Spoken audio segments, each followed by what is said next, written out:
Laker Nation, hope you're all having a great day. It's good to chop it up with you once more. You're watching the Lakers Report by Chat Sports. Chase Senior here with you. Make sure you hang out with us throughout the duration of today's program. A lot to get to. And we start off with Russell Westbrook. So Jovan Buha and Michael Scotto discussed the latest that they've heard on some of these Russell Westbrook trade talks. Now, I know a lot of you have probably seen that picture that the Lakers posted on social media, their offseason workouts, and Russell Westbrook partaking in them, and there's been so many Russ rumors, but this is certainly interesting, and we do want to uncover all of the latest on that front. First, though, make sure you join the Laker Nation family here at Chat Sports, trying to get to 49,000 subs by training camp, which quickly is coming up right on the horizon. We're a little less than 300 people away, 298 more. So if you want to stay in touch with all of the latest Lakers news and rumors, with the best Lakers analysis from all of us here at Chat Sports and a lot from me, I want you to hit that red sub button down below or plug in that link, youtube.com/LakersTV.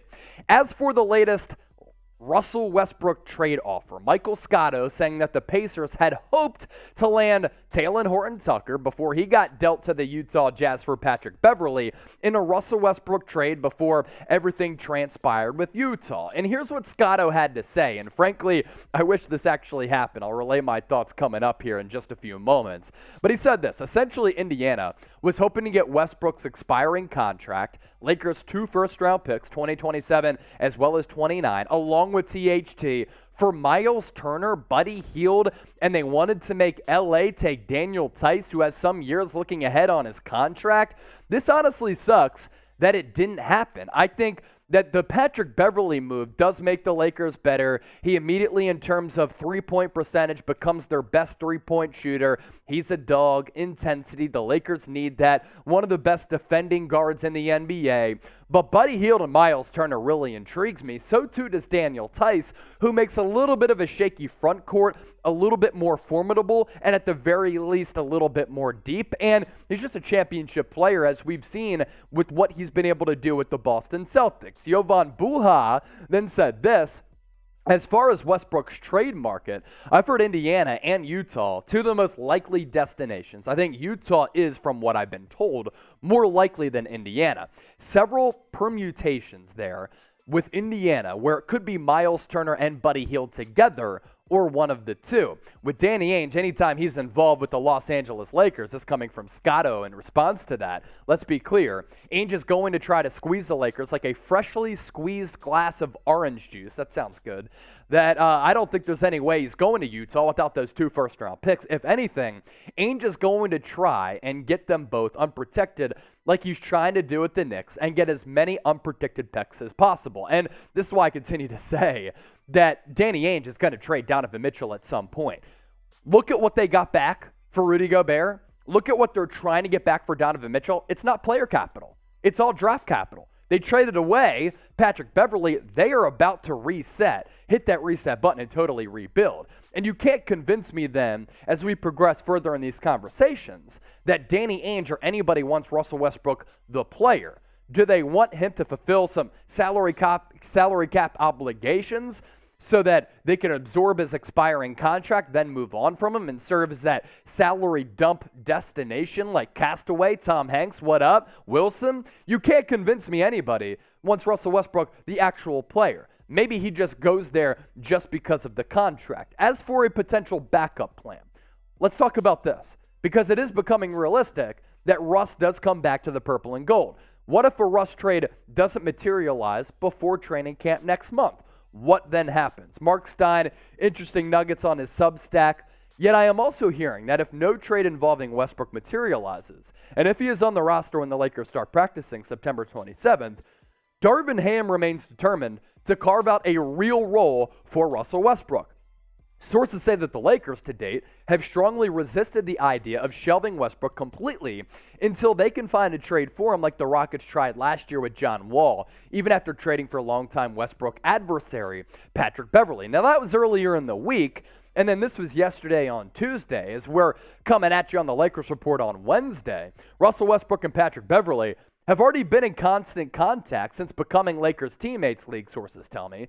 And new coach Darvin Ham has told them that he has lineups in mind to play Russ and Pat Bev side by side. Now, later this week, we're going to put together a segment that features some Lakers lineups with Patrick Beverley now on this team. And then with Russ coming back, you're like, okay, didn't LeBron James reportedly not want him on this team? Well, LeBron James is at least trying to save face, if that is in fact true, on social media, because there was this tweet, the Westbrook disrespect and vitriol is still corny regardless of how you feel about last year. Some people got to get a life, man. Now, obviously, they're all about Russell Westbrook and all in on the Brody. LeBron James then responded and said, can't wait for him to go off this season. You know what this reminds me of? You're in two separate group chats at your work, and there's a conversation going on in one and a separate conversation going on in the other, and what you meant to say in that other group chat that involves some of your other coworkers, you accidentally said something bad in the other group chat, and you're like, uh-oh, I got to save face. I got to recover from my mistake here.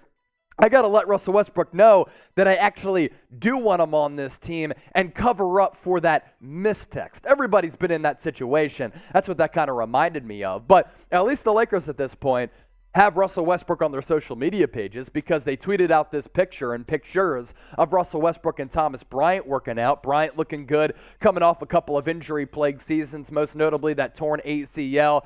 I think, is that Max Christie in the background there too, just giving up the deuces, and then Russell Westbrook, putting up the weight ball there. So as of now, it looks as though Russ might be on this team, but we know that things can certainly change in a blink in the craziness that is the NBA #ThisLeague. So what do you think?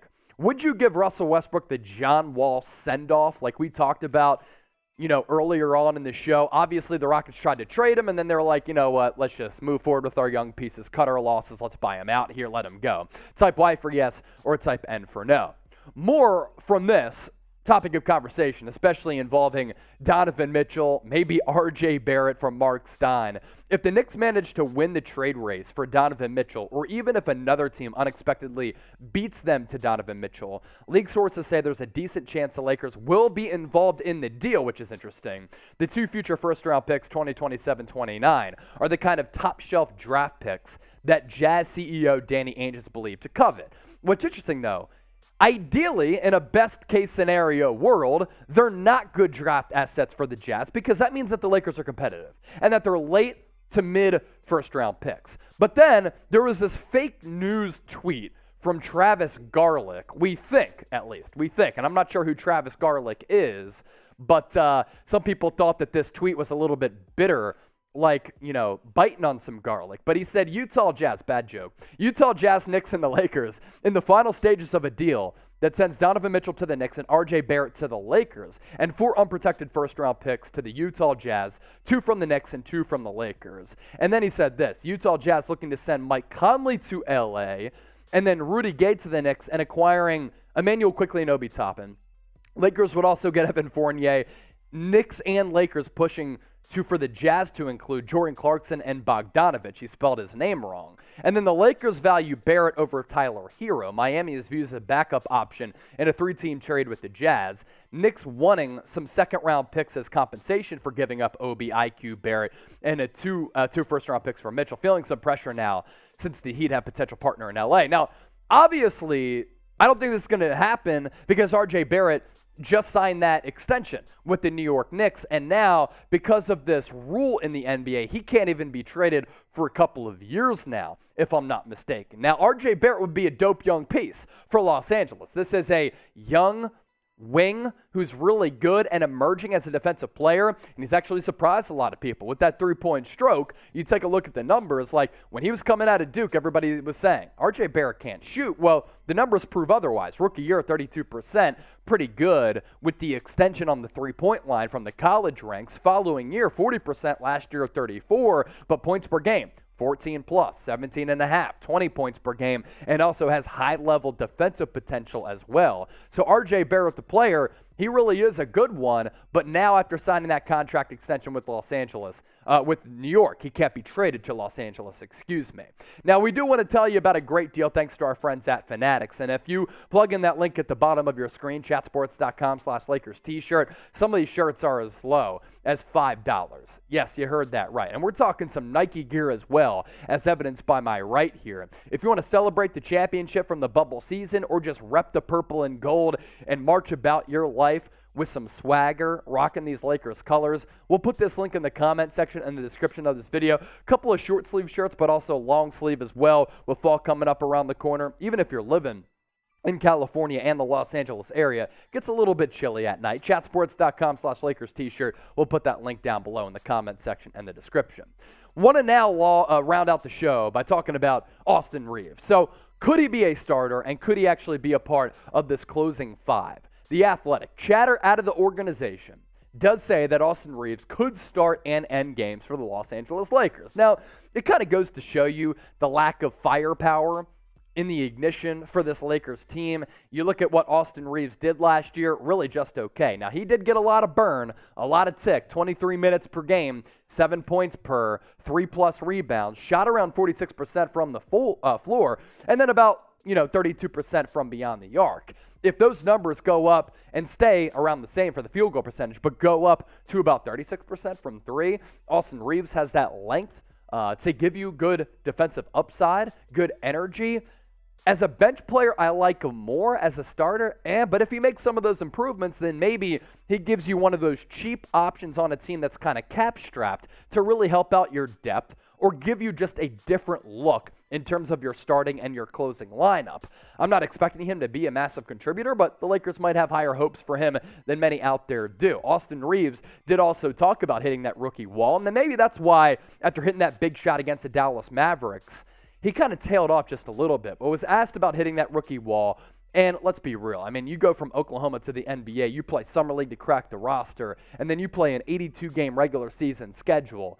When you factor in that college seasons are like 30-plus games, there is a jump in competition and a jump in intensity. But he said this, probably a little bit of everything. I've never played a season over 37 games. That's just what I said. 40 games at the max. So I played 61 games this year, but the 82-game season, and I was traveling still when I wasn't playing. So it's definitely a thing. But honestly, at the end of the day, I felt like there was not an excuse for me missing shots. I got to make shots, even if it's late in the year, early in the year, whatever it is. I have confidence in myself with all the work that I put in to make shots in those situations. And Reaves is putting in work to at least add some weight to maybe go through better the rigors of the NBA schedule, and hopefully for Los Angeles, they're going to be able to make the playoffs, and it's going to be of the utmost importance for his stamina level to be a little bit higher. Also, trying to improve that shooting consistency throughout the offseason. We saw him go in hot and cold spells. What do you think, though, Laker Nation? Last question before we get out of here. Should the Lakers start Austin Reaves? Let me know. S for starter, B for bench. Certainly value your basketball acumen down in the comment section, so I want you to let me know. And also, if you made it this far, Real One Roll Call. Type Real One down below. Join the movement. And as always, appreciate you guys and girls for rocking and rolling with us here on the Lakers Report.